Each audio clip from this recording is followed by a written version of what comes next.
नमस्कार दोस्तों, हमारे YouTube चैनल में आपका स्वागत है। दोस्तों, आप हमेशा खुश रहें, सुखी रहें, संपन्न रहें, सदा हम ये कामना करते हैं। दोस्तों, ईश्वर ने आपके शरीर को इतना सुंदर बनाया है, तो कुछ ऐसे कर्म कीजिए, कुछ ऐसे जो विचार हैं उनको अपने अंदर उत्पन्न कीजिए, जिससे किसी और का भी भला हो। ऐसा अगर आप करते हैं तो आपको एक खुशी मिलती है और ऐसी प्रसन्नता मिलती है जो आपके जीवन को सुखदायी बनाती है। मित्रों और साथियों, अगर आप दूसरों से जलन की भावना रखते हैं, द्वेष की भावना रखते हैं, तो यकीन मानिए आपका कभी हित नहीं होगा। आप अंदर से टेंशन युक्त रहेंगे, आपको हमेशा टेंशन रहेगा और आप हमेशा परेशान रहेंगे। इसलिए किसी दूसरे को अगर आप सुख प्रदान नहीं कर पाते हैं, प्रसन्नता नहीं दे पाते हैं, तो कम से कम किसी को प्रताड़ित करने की कोशिश न करें, किसी को दुख पहुंचाने का प्रयास न करें, किसी से द्वेष रखने का प्रयास न करें। जब आप दूसरों में खुशी बांटते हैं तभी आपको सच्ची खुशी मिलती है। तो दोस्तों, आज की वीडियो में हम आपको कुछ ऐसा उपाय, कुछ ऐसा टोटका बताएंगे। इस टोटका को अगर सफलतापूर्वक आप करते हैं तो जो भी आप ज़िंदगी में दांव लगाते हैं, किसी भी कार्य के लिए आप अग्रसर होते हैं, उसमें आपको निश्चित रूप से सफलता मिलेगी। दोस्तों, अगर आप जुआ खेलने में, सट्टा लगाने में रुचि रखते हैं, निश्चित रूप से उसमें आपको सफलता मिलेगी। लेकिन दोस्तों, मैं आपको बताना चाहता हूं कि ये जो जुआ और सट्टा लगाने की लत होती है, इसमें इंसान आबाद भी होता है, बर्बाद भी होता है, दोनों पक्ष होता है। इसलिए ये दोनों कार्य अगर ना करें तो ज़्यादा बेटर होता है, क्योंकि जुआ जो होता है दोस्तों, कभी कभी आदमी इतना जुआ खेलने में व्यस्त हो जाता है, इतना उसमें तल्लीन हो जाता है कि आपने इतिहास को पढ़ा होगा, देखा होगा कि कैसे कौरवों से पांडव जुआ में अपनी पत्नी तक को भी दांव पर लगा देते हैं और हार जाते हैं।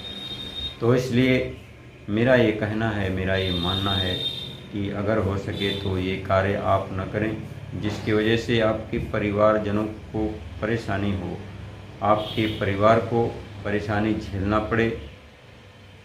लेकिन दोस्तों, कभी कभी कुछ लोग इसमें अच्छी सफलता पा जाते हैं तो खुशहाल भी हो जाते हैं। अगर आपकी जुआ खेलने में, सट्टा लगाने में रुचि है तो उसके लिए मैं बहुत ही कारगर टोटका आपको दे रहा हूँ। ध्यान से सुनिए और जिस समय में इसको करना है सही ढंग से आप करेंगे, पूरी निष्ठा के साथ आप अगर इसको करेंगे तो निश्चित रूप से आपको फ़ायदा होगा। दोस्तों, विधि विधान और इस टोटके को बताने से पहले मैं आपसे विनम्र निवेदन करना चाहता हूँ, अगर ये उपाय आपके लिए कारगर साबित हों, हमारे विचार आपको अच्छे लगें, तो वीडियो को लाइक करें, अपने दोस्तों के साथ अधिक से अधिक शेयर करें। और दोस्तों, आपसे मैं गुजारिश करना चाहता हूँ, निवेदन करना चाहता हूँ कि अगर हमारे इस चैनल पर आप नए हैं तो हमारे चैनल को सब्सक्राइब करें। तो दोस्तों, चलिए जानते हैं कि इस टोटके में, इस उपाय में आपको कौन कौन सी चीज़ें लेनी हैं। आपको 3 पौधों की जड़ लाना है और वो भी एक निश्चित समय में आपको उसे लेकर के आना है, और जिस निश्चित समय में उसको खोद करके निकालना है, उसके एक दिन पहले इन तीनों जो पौधे हैं इनके पास जाकर आपको आग्रह करना है, इनको निमंत्रित करना है कि आपकी जड़ को हम लेकर चलेंगे और आपको हमारा कार्य सफल करना है। दोस्तों इस पूरी निष्ठा और श्रद्धा के साथ इस अनुष्ठान को करना है, इस विधि को अपनाना है। दोस्तों जो पौधे हैं पहले हम उनका नाम बता देते हैं। पहला पौधा है अपामार्ग। यह अपामार्ग बहुत ही सिद्ध पौधा है दोस्तों। इसके द्वारा अनेक प्रकार की तंत्र मंत्र विद्याएं सिद्ध की जाती हैं तथा यह बहुत ही औषधीय पौधा भी होता है। अगर आपके दांतों में किसी भी प्रकार की प्रॉब्लम रहती है, दांत में दर्द रहता है, दांत में कीड़े हो जाते हैं या पायरिया की शिकायत होती है, इस अपामार्ग के टहनी इसके तने का अगर दातुन करते हैं तो दांतों के लिए बड़ा ही बेस्ट यह माना जाता है, बहुत ही फायदेमंद माना जाता है। दूसरा पौधा है दोस्तों आक यानी मदार का। तो सफ़ेद फूल वाला जो आक होता है वह ज़्यादा ही लाभकारी होता है। और तीसरा जो पौधा है दोस्तों मैं आपको उसका नाम बता देता हूँ। उसका नाम है घोंघची, जिसका फल लाल लाल होता है, रेड कलर का होता है। ये तीनों पौधे जो हैं बहुत ही आध्यात्मिक और बहुत ही चमत्कारी भी हैं। लेकिन दोस्तों इनकी जड़ों को किस समय लेकर के आना है वह समय और टाइम जान लीजिए। जब भी जिस महीने में रवि पुष्य नक्षत्र होता है, हर महीने में एक बार आता है, उसकी जानकारी आप ले लें। अगर आपको पता ना हो तो किसी जानकार व्यक्ति से पूछें, किसी पंडित से पूछें। जिस समय में उसका समय निर्धारित होता है कि इतने बजे से इतने बजे तक यह रवि पुष्य नक्षत्र रहेगा, तो उस समय के भीतर ही इन तीनों पौधों की जड़ को आपको खोद कर लाना है। लाने के बाद आप इनकी जड़ों को अच्छे से साफ कर लें।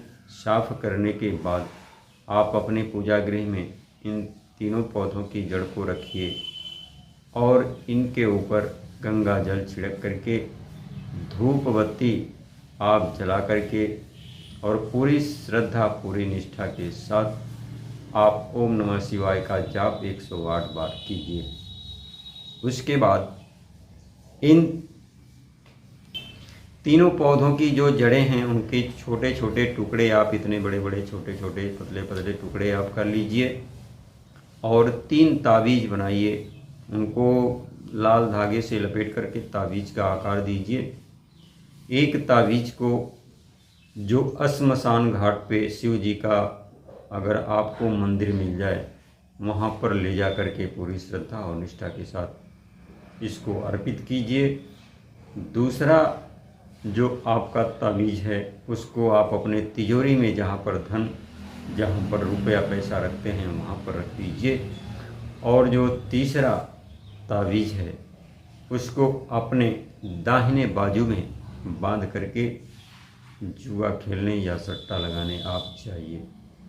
निश्चित रूप से अगर पूरी श्रद्धा और निष्ठा के साथ यह प्रक्रिया अपना लेते हैं, निश्चित रूप से आपको लाभ मिलेगा।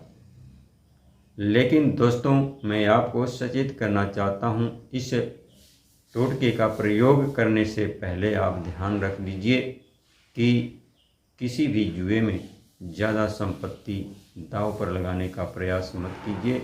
छोटे छोटे भाग में आप दांव लगाइए और सफलता मिले तो आगे खेलिए। दोस्तों मैं ईश्वर से हमेशा ये कामना करूँगा आपको सफलता मिले और आप धनवान रहें, आपकी समृद्धि बढ़े, बल बढ़े और आपका स्वास्थ्य भी ठीक रहे।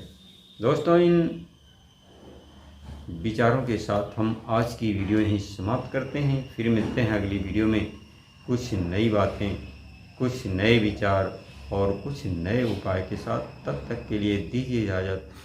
नमस्कार।